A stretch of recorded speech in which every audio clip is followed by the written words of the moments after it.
And now stay tuned for the program that has rated tops in popularity for a longer period of time than any other West Coast program in radio history.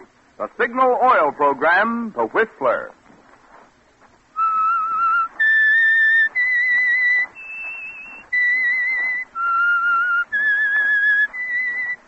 S-I-G-N-A-L Signal, Signal gasoline. Signal, the famous Go Farther gasoline, invites you to sit back and enjoy another strange story by The Whistler. For extra driving pleasure, the signal to look for is the yellow and black circle sign that identifies Signal service stations from Canada to Mexico. And for Sunday evening listening pleasure, the signal to listen for is this whistle that identifies the Signal Oil program, The Whistler.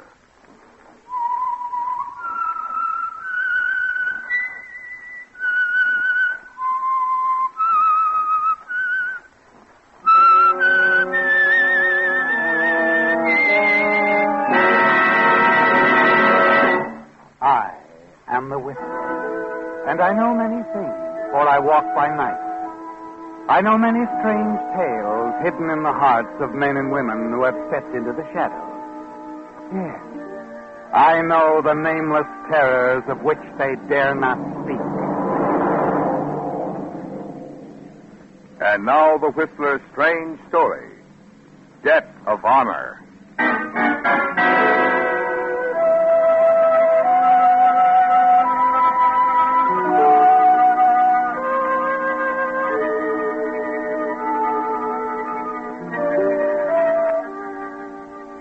Morley Jackson, ruggedly handsome, graying slightly about the temples, was regarded as a respectable citizen now, financially independent, and socially acceptable to those who knew nothing of his past. A past which was actually the present, too. For down inside, Morley Jackson hadn't changed, never would. Sitting at his desk now, he ran a finger along the smooth, polished mahogany. His eyes wandered around the room, the luxuriously furnished office, reflections of his apparent success as an importer. Yes, it was a far cry from the old days, the Prohibition era, of running the Jackson mob. Now there was only one thing in the room that reminded him of those days. A short, heavy-set man sitting in the chair opposite, puffing quietly on an expensive cigar. Just like old times, talking like this, huh, boss? It's been nice talking to you, Waxy. Glad you dropped in to see me. But right now, the boys all miss you, Morley. It's been a long time since you left. Yes, it has. You know, you got a nice setup here. All legit, too. Strictly. Got Merida here. Society doll. Mrs. Jackson's in South America right now, visiting friends. I'm going to join her in a week. Sailing tomorrow night, as a matter of fact. You see, that's why I can't spend more time. South American. You know, I've been thinking maybe me and the boys could do some business down there. Maybe you could introduce us to... No, thanks, Waxy. I found being respectable pays. Now, if you'll excuse me, I've got a lot of things to do. Oh, sure, I know how it is. But if you ever change your mind, or if anybody ever gives you any trouble... They won't. Excuse me, Waxy. Yes, Miss Peck? Mrs. Cole is here again, Mr. Jackson. Who? Mrs. Cole. Oh. Just a minute, Miss Peck. Waxy, if you don't mind. Oh, sure, boss. I gotta get rolling anyway. This way, Waxy, the side door. Gotcha. Well, have a nice trip, boss. Thanks, I will. All right, Miss Peck. Send Mrs. Cole in.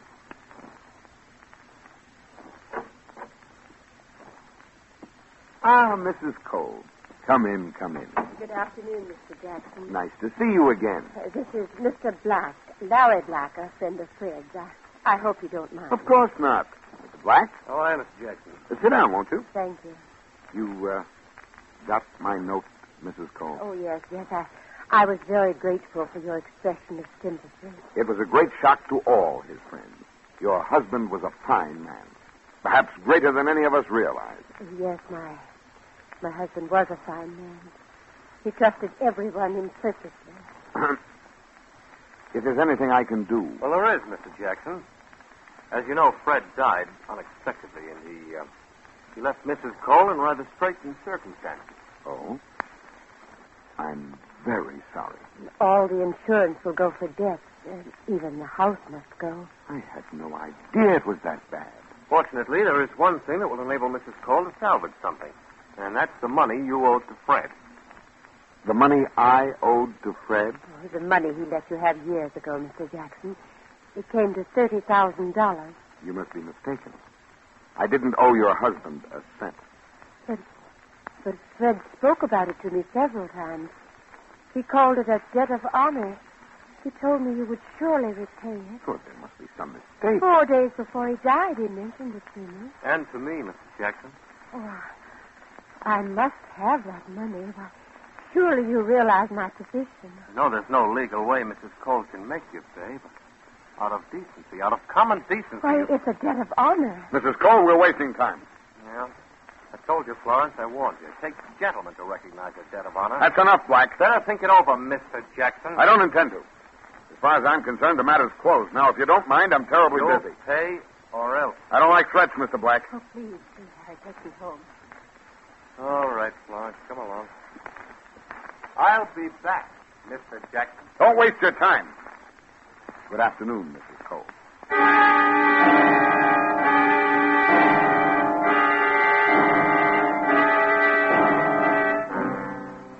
It's over, isn't it, Morley?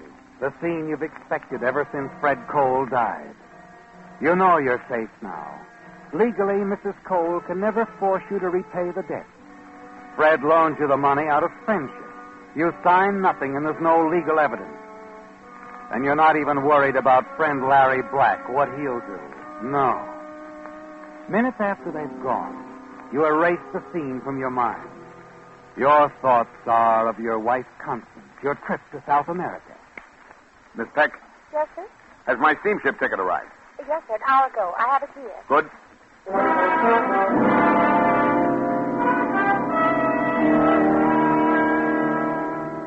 A few hours later, you pick up your ticket and take the elevator down to the basement garage where you keep your car. As you step out of the elevator and the door closes, you're suddenly aware of someone standing at your elbow. Better be back, Jackson. I told you, Black, you're wasting your time. I don't think so. Look, you're made like a big hero. The knight in shining armor in front of Mrs. Cole. I'm sure she was impressed. Now, let it go at that, huh? Don't bother me. Just a minute. I'm not interested. I think you will be when you see this. Here. Take a look at this letter. I said, look, don't touch. I'll hold on to it. Where did you get this? Mrs. Cole and I were looking through some of her husband's things. I happened to find it there. It didn't mean anything to her, but it did to me. Seen enough? What are you going to do? Oh, surely you can figure that out, Jackson. Yes, I think I can. I pay Mrs. Cole the $30,000, and you give me the letter. You have the right idea, but the figure is wrong. What do you mean? This letter's going to cost you $50,000. 50? Uh-huh. That's it. I take that. Mrs. Cole in on it, too? No. It's all my idea. Big hero. Well, what's wrong with it? She gets the money you owe Fred, and I make a few bucks on the side. Well, Jackson? I'll have to think it over. Oh, sure. I'll give you till tomorrow night. After that, the letter goes to the DA. Where can I reach you? Don't try to. I'll call you. Black stands there for a moment, a wide grin on his face. Then he turns, walks away. You watch him as he hurries up the ramp into the street, disappears. The letter he has could ruin you, couldn't it, Morley? You wrote it long ago when you were in the racket. Had no idea of ever doing anything else. Quickly, you hurry back up to your office, pick up the telephone, and dial a number you haven't called in years. The action changes your manner, doesn't it? You feel a surge of the old ruthless, cold power that you still somehow enjoy. Hello? Is Waxy there? Maybe. Who is this? Molly Jackson. Molly. Hey, hiya, boss. This is Frankie. Yeah, it's been a long time. Yeah. Let me talk to Waxy. Well, he ain't here, Molly. Can I give him a message? Yes. Have him come over to my office as soon as possible. Tell him I've changed my mind. I do have a job for him.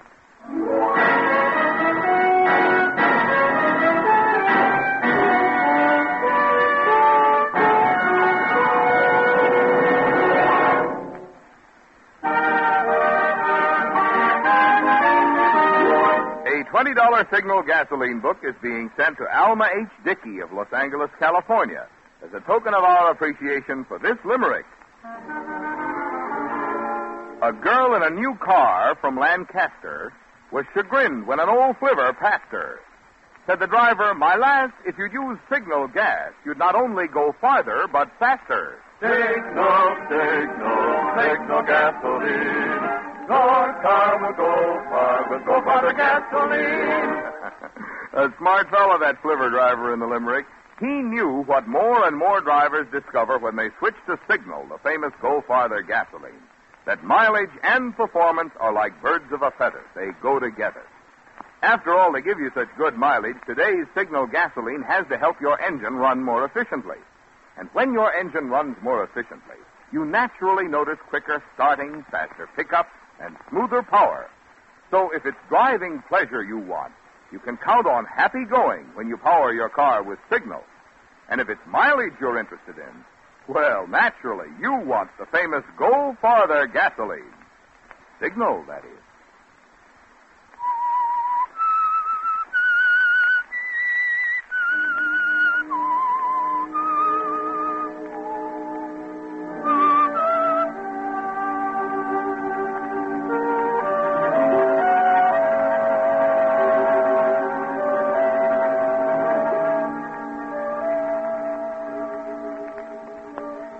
You've made up your mind, haven't you, Morgan?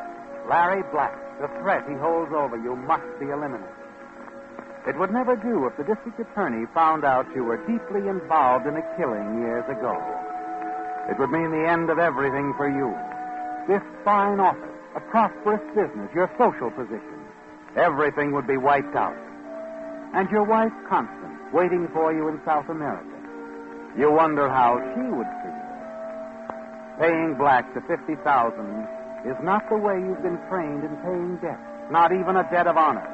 There's only one thing to do, and for that little job, you've called in one of the old gang, Waxy Roman, who now stands before your desk in the same respectful pose that he assumed years ago when he was taking orders from you. What's this letter you're talking about, boss? You remember the Sheridan job? Oh, yeah.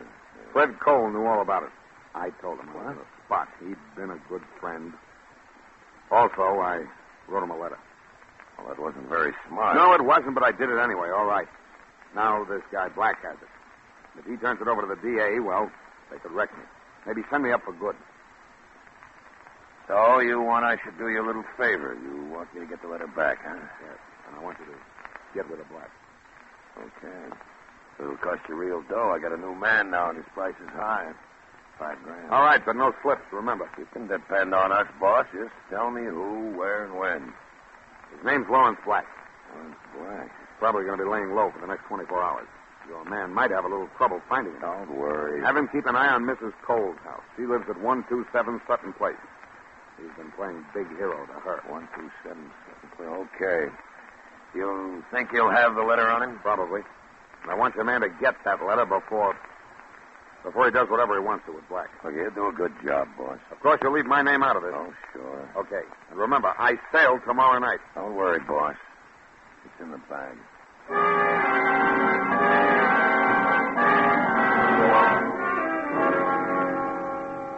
You tell yourself there's nothing to worry about anymore, don't you, Morgan?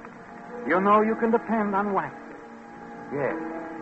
Yet somehow you don't get much sleep that night, thinking about Black, the letter, and what it will mean if the district attorney gets his hands on it. You're tired when you wake up and the morning drags on slowly. Finally, you put in a phone call. Hello. Waxy, this is Morley. How's it going? Oh, don't get impatient, boss. I've gone through Black's apartment. He's not there, and the letter's not there. But my boy is keeping an eye on Mrs. Cole. Waxy, I gotta have action. This has got to be taken care of by tonight. And I told you it would be taken care of. You can trust me. All right, it's up to you, Waxy. Have you given careful instructions to your man? Sure I have. Told him just what you told me. Find the letter, then take care of Black. Okay? Yes. Listen, I'm on my way to the office now. Call me there if anything comes up. Right.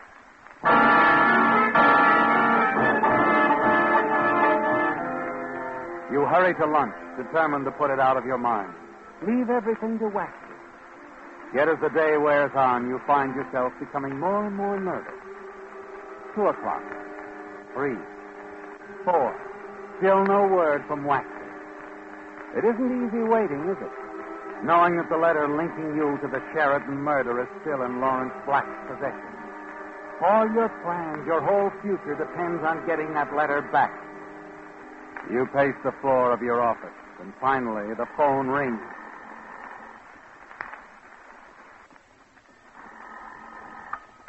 Hello? Hello, Jackson. This is Black. Oh. Yeah. Made up your mind yet? What? I said, have you made up your mind yet? Yes, I have. Where are you? Never mind where I am. Where's the money? How am I going to get it to you if you won't tell me where you are? I'll call you back later. We'll arrange to meet in a nice, safe place. So long. Wait a minute. You replace the receiver. Continue to pace the floor of your office, wondering what to do. And then you pause before the open window. Stare out over the city. Presently, you become conscious of the sound coming up from the street 5 floors below. You hear it faintly in the distance. You look down on the street. There at the intersection, you see a night crew, the Red Lantern, the workmen with the air hammers. Suddenly, the realization sweeps over you. The sound is the same you heard over the phone only a few minutes ago while you were talking with Larry Black. It's possible he called you from somewhere in the neighborhood, isn't it, Morley? Yes. Quickly, you step to your desk. Take the gun from the drawer, pocket it, and then go downstairs.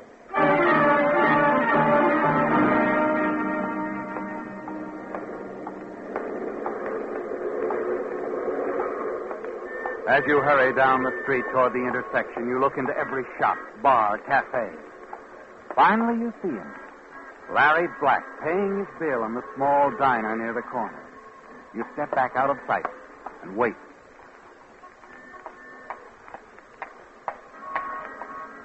You follow him as he turns the corner, walks down the almost deserted side street.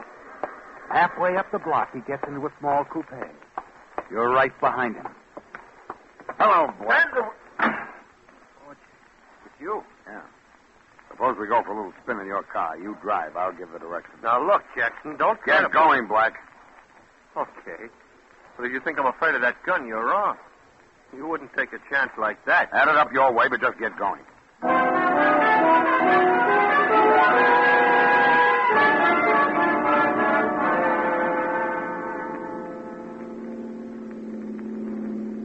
Nothing like a nice ride out in the country, huh, Black? Look, Jackson, I don't know what you're up to, but whatever it is, it won't work. Okay, this is far enough. Stop the car.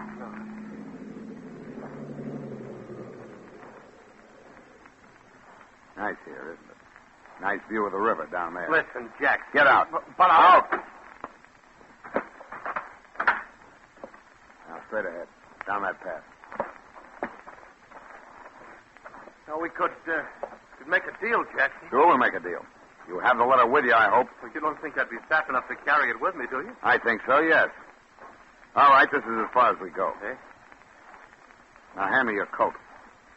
My coat? Yes. I want to take a look through those pockets. All right.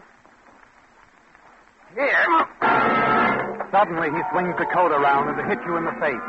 An instant later, he plunges into the brush, disappears into the darkness. You rush in after him. You were a fool, weren't you, Morley? You let your guard down for only a moment. And now panic sweeps over you as you realize he might get away. You fight your way deeper and deeper into the brush, and then you stop. Listen.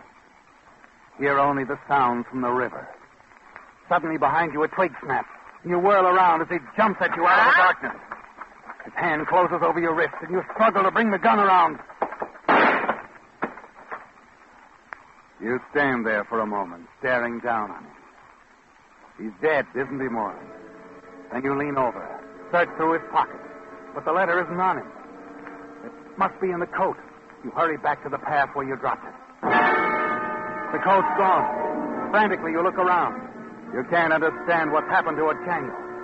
You couldn't have been away more than 5 minutes, and yet the coat is nowhere to be found. And then suddenly you hear voices. Voices down by the river. Cautiously, you move toward them. And then you see it. A light. A small campfire and 2 men standing before it. One of them is holding up the coat. I'm telling you, I just come down the path and there it was. Some guy must have forgot it. Huh? Anything in it? Yeah. Cigarettes, a lighter, and this.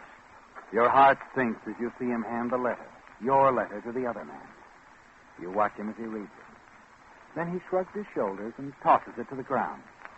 Well, the coat and the lighter's worth something anyway. Look, I don't like this. You better get rid of that coat. Why? It's almost brand new. Sure, but what about that shot?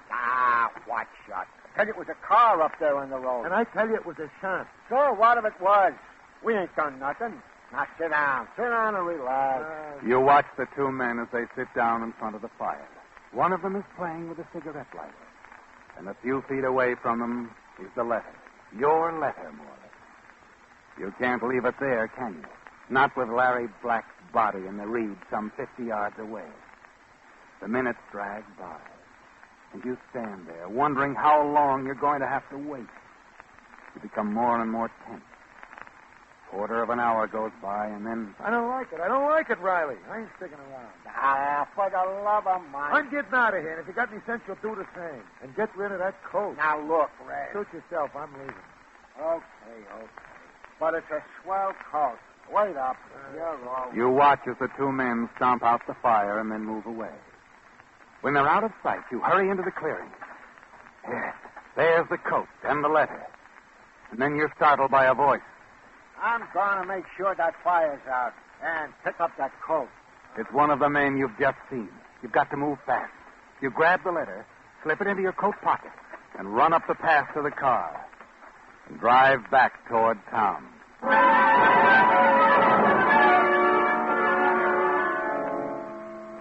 It's almost 9 o'clock when you reach the outskirts of town.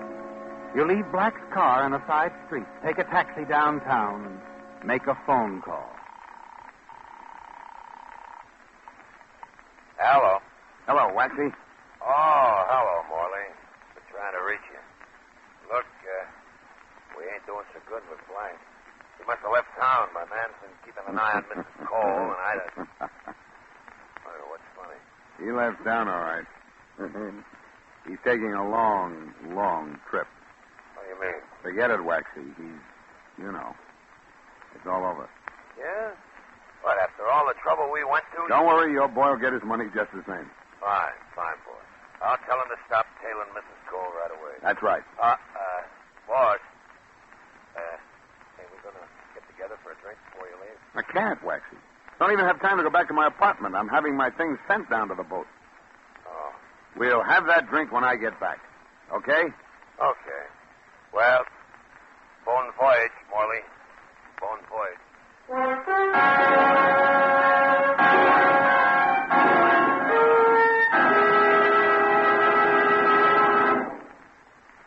Because most automobile batteries look much alike from the outside, you may have gotten the idea that all batteries are alike. But if you could look inside a new Signal Deluxe battery, you'd see an amazing difference. A difference that engineers have called the greatest improvement in battery construction in 20 years. I'm talking about the microporous all-rubber separators, which hold twice as much acid solution between the plates. Because these improved separators help new Signal Deluxe batteries deliver up to 35% more power, you enjoy 3 important benefits. You're assured quicker cold weather starting. You have plenty of reserve power for the many electrical gadgets on today's cars. And the extra long life of new Signal Deluxe batteries makes it possible for Signal dealers to guarantee them for a full 30 months on a service basis. That means it actually costs you less per month to enjoy the dependable, trouble-free performance of a Signal Deluxe battery. What's more, Signal dealers are now giving generous trade-in allowance for old batteries, plus liberal credit terms. So if you need a new battery, remember the name of today's best battery buy, a Signal Deluxe battery. Remember where to get it, at Signal service stations.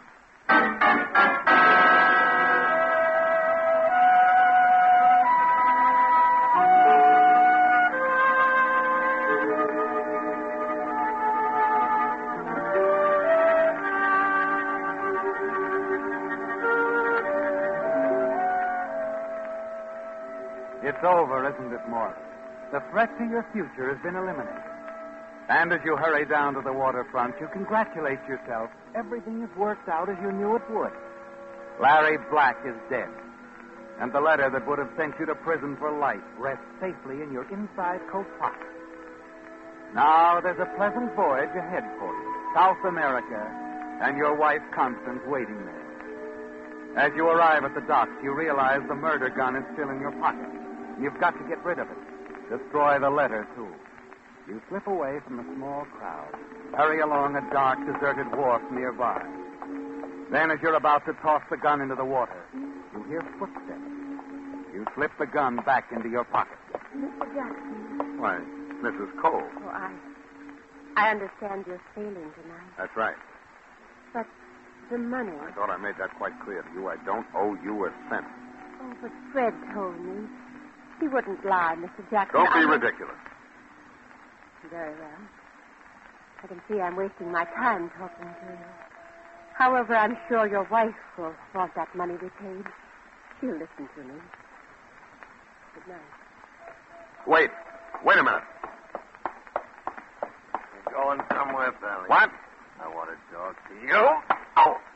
His fist catches you on the point of the jaw, and you drop to your knees. As you try to shake the fog from your brain, you feel his hand in your coat pocket. You open your eyes and struggle to bring him into focus. You see the glow of his cigarette lighter and the letter, Morley. The one you took from Larry Black. He's reading it. This is what I want, Valley. Suddenly you realize who he is. The trigger man. Waxy's trigger man. And Waxy wasn't able to call him off. He was following Mrs. Cole. She led him straight to you. Then as he pulls the gun out of his pocket... No, don't shoot! I'm not Black!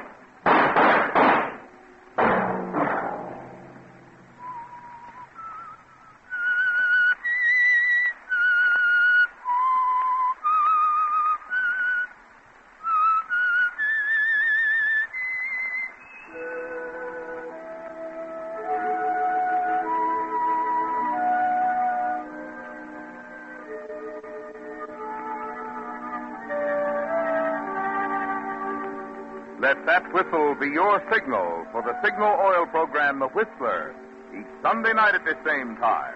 Brought to you by the Signal Oil Company, marketers of Signal gasoline and motor oil, and fine quality automotive accessories.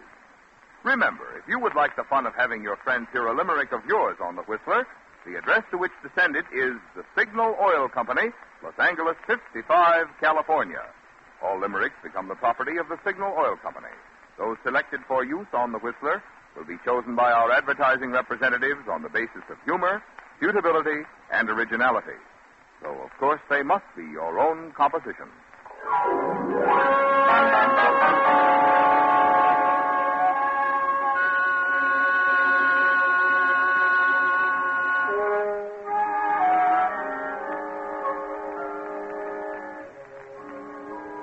Featured in tonight's story were Harold Huber, Sarah Selby, Larry Dobkin, and Charles McGraw.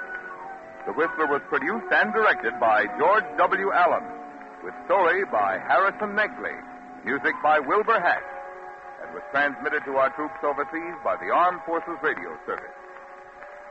The Whistler is entirely fictional, and all characters portrayed on The Whistler are also fictional. Any similarity of names or resemblance to persons living or dead is purely coincidental.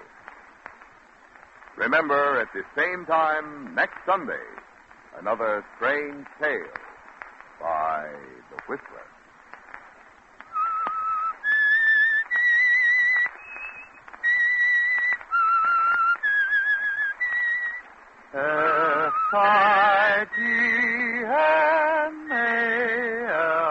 Signal, signal gasoline.